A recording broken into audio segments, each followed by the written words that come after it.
7,561. So the moment somebody crosses the 7,050,000 mark, that's it.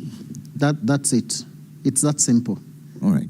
So it's like a simple majority. But remember, there's also the other aspect of 25% in a majority of the counties, which is 24 counties. Which are 24 counties. So those are read together. So they'll have to check which of the candidates, this person who has surpassed 50, 7 million. 7 million and other things. One vote.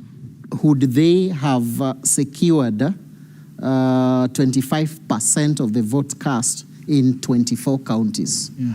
Okay, so those are absolute numbers we'll be waiting on in the next couple of hours. But let's cross over now to Narok County, where Ben Kirue is there to give us an update on the situation. Naam, tunazidi kukita kambi katika kaunti ya Narok, kaunti nambari 033, ambapo sasa shughuli nzima ya kuanza kujumuisha kura imeanza. Ni shughuli ambayo inaendelea katika vituo vya kupigia kura 179 wodi 6, lakini hadi sasa matokeo ya wodi moja yashafika na ni ya kutoka magereza ya Narok, nayo ni ni matokeo ya urais kutoka Narok prisons ambazo zinaonyesha kwamba kinara ama mgombea urais wa tiketi ya chama cha Azimio One Kenya Alliance Raila Odinga ana kura 21, huku kiongozi ama mgombea urais kupitia tiketi ya UDA William Ruto yuko na kura 11. Pia vile vile matokeo kutoka Olorbuingaikop Primary School zikionyesha pia kwamba Raila Odinga ana kura 13, huku William Ruto akiwa na kura 4. George Wajakoya ambaye ni mgombea urais kupitia tiketi ya chama cha Roots Party yuko na 0, na vile vile David Mwaure yuko na 0. Bado tunazo takriban vituo vya kupigia kura 177 hadi sasa, na tungeweza tu kusikia moja kwa moja kutoka kwa msimamizi wa eneo bunge la Narok Kaskazini aliweza kutueleza ni yapi yanaendelea na ni vipi ama ni wakati gani tutaweza kupokea matokeo hayo kwa mfululizo. Naam, Bwana Julius, naomba utueleze tu shughuli nzima ya upigaji kura imekuwaje siku ya leo, na tunatarajia kwamba tutapokea matokeo haya wakati gani kwa mfululizo? Okay. Now so far so good. All the stations have closed and have received for the prison. That was the first one to come. It had 76 voters. And then currently I've received from 2 wards, one from Oloropel ward, and so far I've received another one from Lukumai, that is in Olokurto. So, as you know, Narok North is very vast. It has 6 county assembly wards with 190 polling stations. And recently, yesterday, one of the centers had to send the tractor that was on standby, and it managed to take the material at the right time. So it's raining on the side of Mau, but so far so good. We didn't have a lot of incidents in the day, and all the polling processes went on smoothly, except the 2 issues with the KIEMs that were minor. I was able to address them in time. So the election went all very smoothly. I didn't encounter any much problem because we were ready for it as earlier trend. So if there's any issue, you can still raise and then we tackle it.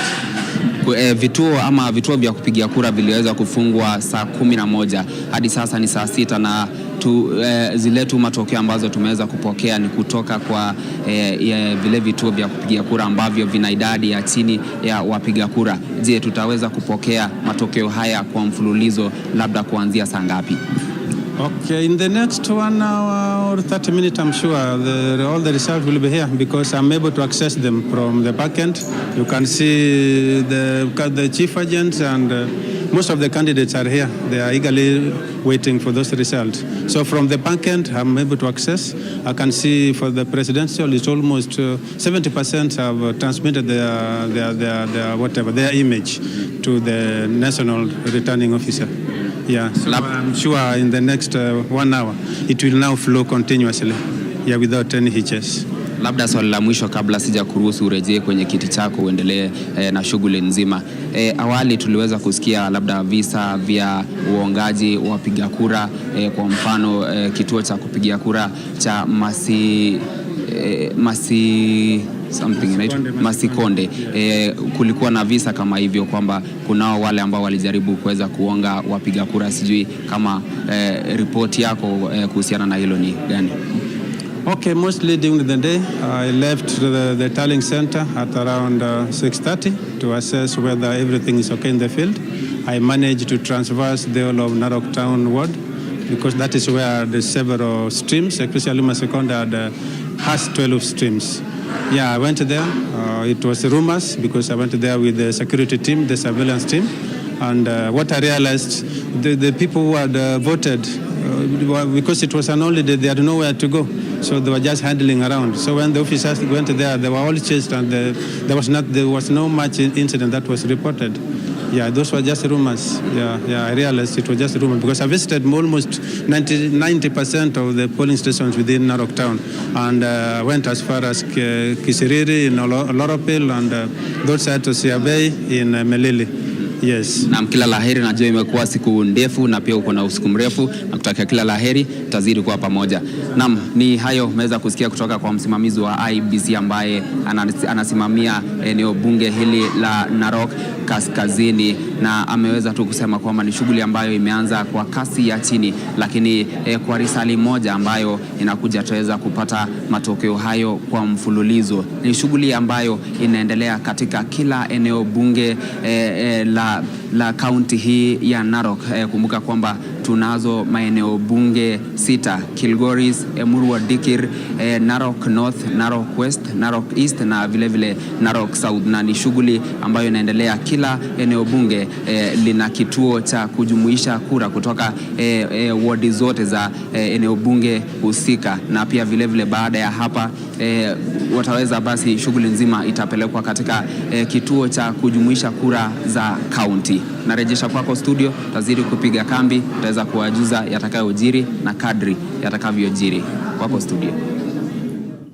Huo ni mwanahabari wetu Ben Kirui kutoka county ya Narok. And of course we continue to give you updates from the different parts of the country. We've got the largest continent, I believe, of reporters who will continue to update you, and as we get closer and closer to daybreak, sunlight, we'll have more reports as there's more confirmation of results and announcement at different constituency tallying centers. It's about 20 minutes or so to 6 a.m. And so we can anticipate that IEBC will be giving us its next briefing in the next 4 hours from about 10 a.m. onwards. But the last briefing was yesterday, an hour or so after noon, and Wafula Chebukati addressed those who were present at that auditorium, spoke on a couple of issues, and we want to just quickly refresh your mind on what those issues were as we prepare for the next IEBC briefing in the next 4 hours or so. Here is what he had to say yesterday.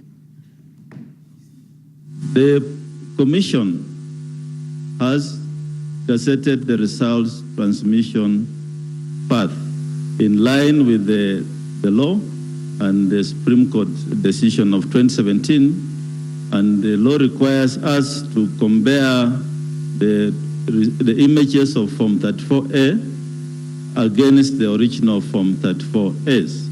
And so we are not doing any tallying now until we start receiving the original Form 34As from our returning officers and the 34Bs. The 34Bs will also be uploaded on the public portal, and I believe then the rest of those who are logging in on the portal will also be able to upload the same and compare with the 34As which are in the public portal.